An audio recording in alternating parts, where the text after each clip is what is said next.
Welcome back to my YouTube channel. ಇದು Goa ರೈಡ್ನ day 2. Karwar ಇನ್ನೂ 16 kilometre ಇದೆ ನೋಡಿ. ಇದು ಒಂದು ರವೀಂದ್ರನಾಥ್ ಟಾಗೂರ್, ಇದನ್ನು ಕಾರವಾರ ಬೀಚ್ ಅಂತ ಕೂಡ ಕರೀತಾರೆ. ಹೊರಡೆ ಹೋಗ್ತಾ ಇದ್ದೀವಿ. ನಾವಿದ್ವಿ ಈಗ ಕಾರವಾರ ಬೀಚ್. ನೋಡಿ ಹೇಗಿದೆ, ಎಷ್ಟೊಂದು ದೊಡ್ಡ ಅಲೆಗಳೆಲ್ಲ ಬರ್ತಿದೆ ಅಂತ. ಮೋಸ್ಟ್ಲಿ ಫಿಶಿಂಗ್ ಎಲ್ಲ ಇವಾಗೆಲ್ಲ ಸ್ಟಾಪ್ ಮಾಡಿರ್ತಾರೆ, ಯಾಕಂದರೆ ಜಾಸ್ತಿ ನೀರು ಜಾಸ್ತಿ ಬರ್ತಿದೆ ಅಂತ. ನೋಡಿ ಹೇಗಿದೆ ವ್ಯೂ ಅಂತ.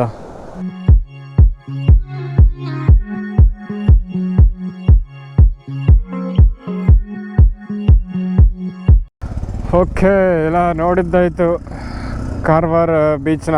ಇವಾಗ ಮತ್ತೆ ರಾಕ್ ಗಾರ್ಡನ್ ಹತ್ರ ಹೋಗ್ತಿದ್ದೇವೆ. ನೆಕ್ಸ್ಟ್ ಬಂದು ರಾಕ್ ಗಾರ್ಡನ್ನು. ನೋಡಿ ಇದು ರಾಕ್ ಗಾರ್ಡನ್ ಅಂತ, ಇಲ್ಲೇ ಒಂದು ಕಾರವಾರ ಬೀಚ್ ಪಕ್ಕದಲ್ಲೇ ಇದೆ. ಚೆನ್ನಾಗಿದೆ ಗುರು, ಎಲ್ಲ ಕಲ್ಲಿಂದಾನೆ ಕಡೆ. ರಾಕ್ ಗಾರ್ಡನ್ನು, ಇಲ್ಲಿ ಒಬ್ಬೊಬ್ಬರಿಗೆ 40 ರೂಪೀಸ್ ಚಾರ್ಜ್ ಮಾಡ್ತಾರೆ. ನಾವೀಗ ಎಂಟರ್ ಆಗಿದ್ದೀವಿ ಗೋವಾಗೆ. ಗೋವಾಲ್ಲಿ ಬಂದು ಪೋಲಂ ಬೀಚ್ ಹತ್ರ ಬಂದಿದ್ದೀವಿ. ನೋಡಿ ಈ ಥರ ಕಾಣಿಸ್ತಾ ಇದೆ.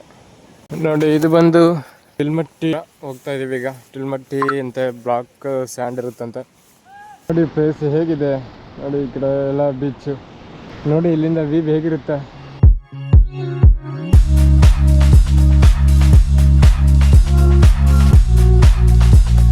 ಸ್ವಲ್ಪ ಟ್ರೆಕ್ಕಿಂಗ್ ಇದೆ ಇಲ್ಲಿಗೆ. ಟಿಲ್ಮಟ್ಟಿ ಸೈಕ್ ಆಗಿದೆ ವಿಡಿಯೋ ನೋಡಿ. ಇಲ್ಲಿ ಬರೀ ಕಲ್ಲು ಮಾತ್ರ ಇದೆ, ಇನ್ನೊಂದು ಸ್ವಲ್ಪ ಮುಂದೆ ಹೋದ್ರೆ ಅಲ್ಲಿದೆ ಅಂತ ಸ್ಯಾಂಡ್.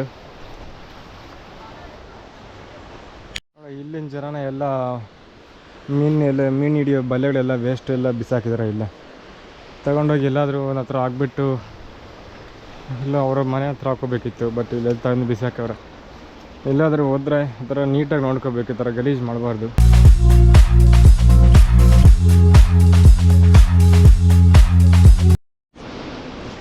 ನೋಡಿ ಯಾವ ಥರ ಇದೆ ಟ್ರೆಕ್ಕಿಂಗ್ ಅಂತ.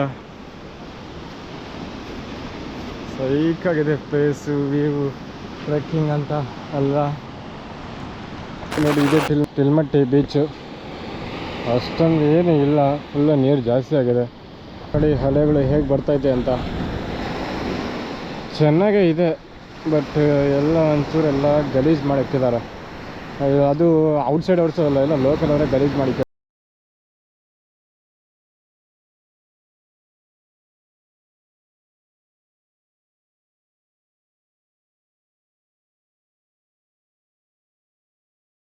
ಫಿಶರ್ಮ್ಯಾನ್ಸೆಲ್ಲ ಇವಾಗ ಆಗಲ್ಲ ಬೆಳಗ್ಗೆ ಅಂತ ಹೇಳ್ಬಿಟ್ಟು ಎಲ್ಲ ಬೋಟ್ಸಲ್ಲಿ ನಿಲ್ಲಿಸ್ಬಿಟ್ಟವ್ರೆ. ಇವರೇ ನೋಡಿ ಲೋಕಲ್ ಫಿಶರ್. ಅಲ್ಲೊಬ್ರು ಇದ್ದಾರೆ, ಇಬ್ಬರು ಇಳಿತವ್ರೆ ನೋಡಿ. ಇವೇ ಬೋಟ್ಸ್ ಇವರು.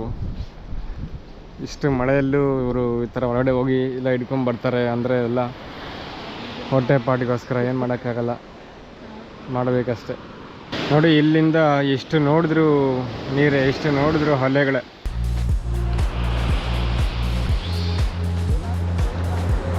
ಚೆನ್ನಾಗಿದೆ ಬೀಚ್ ಎಲ್ಲ. ನೋಡಿ ಎಲ್ಲ ಬ್ಲಾಕ್ ಸ್ಯಾಂಡು, ಮಣ್ಣೆಲ್ಲ ಕಪ್ಪು ಕಲರ್ ಇದೆ. ಮತ್ತು ಅಲೆಗಳೆಲ್ಲ ತುಂಬ ಜೋರಾಗಿ ಬರ್ತಿದೆ. ज़्यादा ओड़ी रहता है ना, इधर थोड़ा थोड़ा रहता है ना, छोटा है ओड़ी लेके। एक दिन में कितना फिश पकड़ेगा आप? अभी 10 किलो 15 किलो ऐसा. ಇಲ್ಲಿಂದ ಅಲ್ಲಿಗೆ 8 ಗಂಟೆ ಕರ್ಕೊಂಡು ಹೋಗ್ತಾರಂತೆ. 100 ರೂಪೀಸ್ ಚಾರ್ಜ್ ಅಷ್ಟೇ ಅಂತೆ, ಬರೀ 100. ಅವರೇ ಎಲ್ಲ ಮೀನೆಲ್ಲ ಹಿಡಿದು ಅದು ಫ್ರೆಶ್ ಆಗಿರೋ ಮೀನೇ ಕೊಡ್ತೀನಿ ಅಂತ ಹೇಳ್ತಾರೆ. ಅಲ್ಲಿ ಮಾಡೋರು ಒಂದೊಂದು ಇರಲಿ. कितने बजे आ रहा है? अभी सुबह 3 बजे आता है.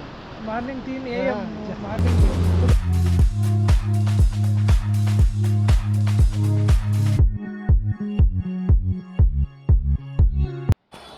ಇಲ್ಲೇ ಚೆನ್ನಾಗಿ ಎಂಜಾಯ್ ಮಾಡಿ ನೈಟ್ ಆಗೋಯ್ತು, ಕತ್ಲೆ ಆಗೋಯ್ತು.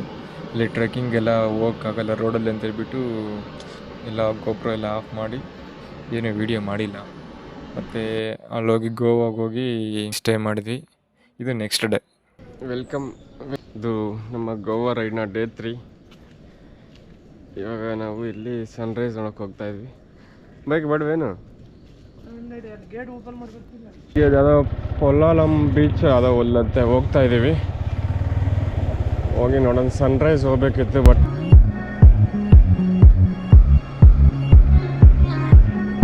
ಇದೆ ಪಲ್ಲೋಲಿಯಂ ಬೀಚ್ ಅಂತ, ತುಂಬ ನೀಟಾಗಿದೆ ಇದು. ಎಲ್ಲ ಹೋಗಿ ಎಲ್ಲ ಫಿಶಿಂಗ್ ಎಲ್ಲ ಮಾಡಿದ್ದಾರೆ. ಬನ್ನಿ ಹೋಗಿ ನೋಡೋಣ. बड़ा फिश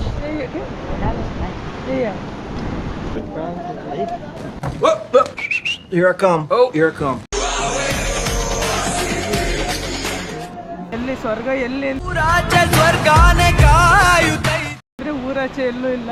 ಮತ್ತೆ ಗೋವಾ ಕಾರವಾರದಲ್ಲಿರುತ್ತೆ. ಖಂಡಿತ ಎಲ್ಲರೂ ಬಂದು ವಿಸಿಟ್ ಮಾಡಬೇಕು ಇಂಥ ಹಿಡನ್ ಪ್ಲೇಸಸ್ಸು. ಕಾರವಾರದಲ್ಲಂತೂ ಅಲ್ಟಿ 2 ಬೀಚಸ್ಸು, ರವೀಂದ್ರನಾಥ್ ಆಗೋದು ಮತ್ತು ಹಿಲ್ಮಟ್ಟಿ ಸ್ಯಾಂಡು, ಅದು ನೆಕ್ಸ್ಟ್ ಲೆವೆಲ್ಲು. ಇವಾಗ ನೋಡಿ ಬೆಳಗ್ಗೆ ಬಂದಿದ್ದೀವಿ. ಪೋಲನ್ ಬೀಚು ಅಷ್ಟೇ, ಇದು ಅಷ್ಟೇ ಅಲ್ಟಿ ನೆಕ್ಸ್ಟ್ ಲೆವೆಲ್ಲು, ಸೂಪರಾಗಿದೆ. ಎಲ್ಲರೂ ಖಂಡಿತ ವಿಸಿಟ್ ಮಾಡಬೇಕು. ಹಂಗೆ ನಮ್ಮ ದರ್ಶನ್ ಅವ್ರನ್ನ ಫಾಲೋ ಮಾಡಬೇಕು ಯೂಟ್ಯೂಬ್ ಆ್ಯಂಡ್ ಇನ್ಸ್ಟಾಗ್ರಾಮಲ್ಲಿ. ಸೊ ಇಷ್ಟೇ ಈ ಬೀಚು. ಮತ್ತು ಇವಾಗ ನಾವು ನಮ್ಮ ಹೋಮ್ ಸ್ಟೇಗೆ ರಿಟರ್ನ್ ಆಗಿ ಅಲ್ಲಿ ಒಂದು ಹೆಲ್ಮೆಟ್ ತಗೊಂಡು ಮತ್ತು ನಾವು ಬಟರ್ಫ್ಲೈ ಬೀಚ್ಗೆ ಹೋಗಬೇಕು. ಅದು one of the best beach ಅಂತಲೇ ಹೇಳ್ಬೋದು, ಅಷ್ಟು ಬ್ಯೂಟಿಫುಲ್ ಆಗಿದೆ ಅಲ್ಲಿ. ಬನ್ನಿ ನೋಡೋಣ ಹೋಗಿ. ನೋಡಿ ಡೇಟು ನಿನ್ನೆ ನೈಟ್ ಬಂದು ಈ ಹೋಟೆಲಲ್ಲಿ ಸ್ಟೇ ಮಾಡಿದ್ವಿ. ಈಗ ಹೋಗಿ ಇದು ಬಟರ್ಫ್ಲೈ ಬೀಚನ್ನ ನೋಡಿಕೊಂಡು ಮತ್ತೆ ವಾಪಸ್ ಬಂದು ಮತ್ತೆ ಬೇರೆ ಬೇರೆ ಪ್ಲೇಸಿಗೆ ಹೋಗಬೇಕು. ರೂಮ್ಗೆ ಹೋಗಿ ಒಂದು ಹೆಲ್ಮೆಟ್ ಒಂದು ಜಸ್ಟ್ ಇಬ್ಬರು ಮೂವರು ಒಂದು ಹೆಲ್ಮೆಟ್ ತಗೊಂಡು ಮತ್ತೆ ಇವಾಗ ನಾವು ಹೊರಟಿದ್ದೀವಿ ಬಟರ್ಫ್ಲೈ ಬೀಚ್ ಕಡೆಗೆ. ಅಲ್ಲಿ ಹೋಗ್ತಾ ದಾರಿಯಲ್ಲಿ ರಿವರ್ ಕ್ರಾಸಿಂಗು ನೋಡಿ, ಈ ಥರ ಚಿಕ್ಕ ಚಿಕ್ಕ ರಿವರ್ ಕ್ರಾಸಿಂಗ್ಗಳು. ರಿವರ್ ಅಂದರೆ ಚಿಕ್ಕ ರಿವರು, ಸೈಕ್ ಫೀಲ್ ಇತ್ತು ಒಟ್ಟಿನಲ್ಲಿ. ಈ ಬೀಚ್ ಹೋಗೋ ದಾರಿಯಲ್ಲಿ ಒಳ್ಳೆ ರಿವರ್ ಕ್ರಾಸಿಂಗು, ಒಳ್ಳೆ ಆಫ್ ರೋಡು. ಈ ದಾರಿ ಬಂದುಬಿಟ್ಟು ಇವು ಹೋಗ್ತಿರುವಲ್ಲ, ಈ ದಾರಿ ಬಂದುಬಿಟ್ಟು ಒಂದು ಪ್ರೈವೇಟ್ ರೋಡ್ ಅಂತ, ಅಂದರೆ ಗೋರ್ಮೆಂಟ್ ಅಂಡರಲ್ಲಿಲ್ಲ ಇದು, ಆದರೂ ಪ್ರೈವೇಟ್ ರೋಡ್ ಅಂತ. ಆದ್ದರಿಂದ 100 ರೂಪಾಯಿ ಚಾರ್ಜ್ ಮಾಡ್ತಾರಲ್ಲಿ ಫಸ್ಟು ಎಂಟರ್ ಆಗೋವಾಗೆ. ನೋಡಿ ಇಷ್ಟು ಗ್ರೀನರಿ ಆಗಿದೆ, ಒಳ್ಳೆ ಸ್ವರ್ಗ ಕಾಣ್ದಂಗೆ ಕಾಣಿಸುತ್ತೆ. ಒಳ್ಳೆ ಆಫ್ ರೋಡು, ಯಾರೂ ಇರಲಿಲ್ಲ, 3 ಬೈಕ್ ಅಷ್ಟೇ ಇತ್ತು ಈ ಇಡೀ ಕಾಡಲ್ಲೇ ಎಲ್ಲ ಸೇರಿ. ಎಲ್ಲ ಒಂಥರ ಆಫ್ ರೋಡ್ ಚೆನ್ನಾಗಿತ್ತು. ಅದೆಲ್ಲ ಪ್ರೈವೇಟ್ ಅಂದರೆ ಏನು ಗೌರ್ಮೆಂಟ್ ಏನಲ್ಲ ಅದು, ಅದಕ್ಕೆ ಪ್ರೈವೇಟ್ ಆದ್ದರಿಂದ ಅದು 100 ರೂಪಾಯಿ ಚಾರ್ಜ್ ಮಾಡ್ತಾರೆ. ತುಂಬ ನೀಟ್ನೆಸ್, ಯಾರೂ ಬಂದೇ ಇಲ್ಲ. ಒಂದೇ 2 ಬೈಕ್ ಬಂದಿದೆ ಅಷ್ಟೇ, ಯಾರೂ ಅಷ್ಟೊಂದು ಗೊತ್ತಿರಲ್ಲ.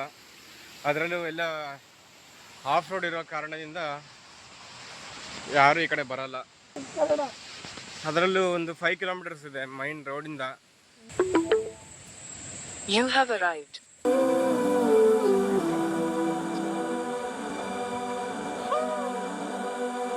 ನೋಡಿ ಫೈನಲಿ ಬಟರ್ಫ್ಲೈ ಬೀಚಿಗೆ ಬಂದ್ವಿ.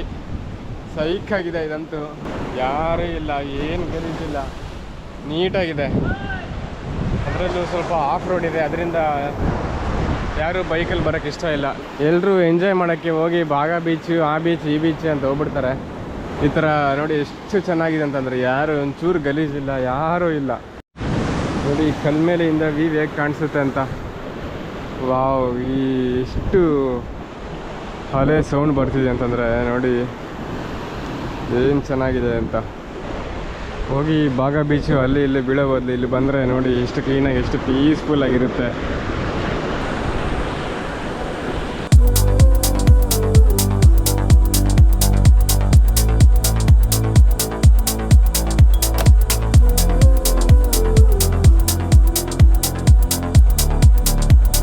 ಫಿಶ್ ಹಿಡಿತಾವ್ರೆ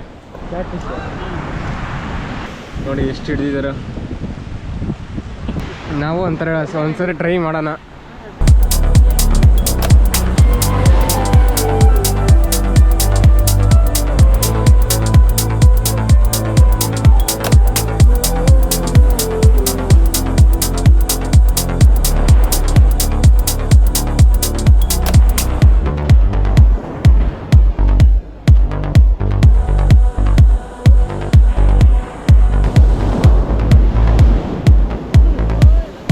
ಬೀಚು ಇಲ್ಲೊಂದು ಚಿಕ್ಕ ಗುಡಿಸಲು ಥರ ಇದೆ, ಅಡುಗೆ ಎಲ್ಲ ಮಾಡ್ಕೋಬೋದು ಇಲ್ಲಿ ನೋಡಿ. ಮತ್ತೆ ಮೀನು ಸಿಕ್ತು ಇಲ್ಲಿ.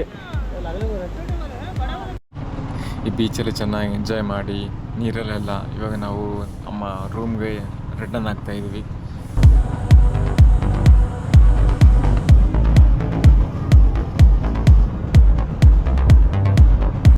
ಇಡೀ ಗೋವಾ ಅಲ್ಲೇ one of the best beach ಅಂತ ಹೇಳ್ಬೋದು. ಅಷ್ಟು ಕ್ಲೀನಾಗಿ, ಅಷ್ಟು ಪೀಸ್ಫುಲ್ ಆಯಿತು. ಚೈನ್ ಫುಲ್ ಡ್ರೈನ್ ಆಗಿದೆ, ಅದಕ್ಕೆ ಚೈನ್ಗೆ ಆಯಿಲ್ ಹಾಕ್ಸ್ತಾ ಇದ್ದೀವಿ. ಒಂದೊಂದು ಚಿಕ್ಕ ಹೋಟೆಲಲ್ಲಿ ಒಂದು ಊಟಕ್ಕೆ ನಿಲ್ಲಿಸಿದ್ದೀವಿ. ಊಟ ಮಾಡಿಬಿಟ್ಟು ಮತ್ತೆ ಸ್ಟಾರ್ಟ್ ಆಗೋದು. Reasonable rate and best, cheap and best, ತುಂಬ ಕ್ವಾಲಿಟಿ ಫುಡ್ಡು, ತುಂಬ ಟೇಸ್ಟಿಯಾಗಿ ಮಾಡ್ತಾರೆ. ನಮ್ಮ ಸೌತ್ ಥರನೇ ಇದೆ. ಆರಾಮಾಗಿ ಒಂದು 5 ನಿಮಿಷ ತಿಂದು ರೆಸ್ಟ್ ಮಾಡಿ ಇವಾಗ ನಾವು ನಮ್ಮ ರೂಮ್ಗೆ ರಿಟರ್ನ್ ಆಗ್ತಾ ಇದ್ವಿ. ಇಷ್ಟ ಈ ವಿಡಿಯೋ. ನೆಕ್ಸ್ಟ್ ವಿಡಿಯೋಲಿ ಸಿಗೋಣ. ನೆಕ್ಸ್ಟ್ ವಿಡಿಯೋ ಇನ್ನೂ ಚೆನ್ನಾಗಿರುತ್ತೆ. ಲೈಕ್ ಮಾಡಿ, ಶೇರ್ ಮಾಡಿ.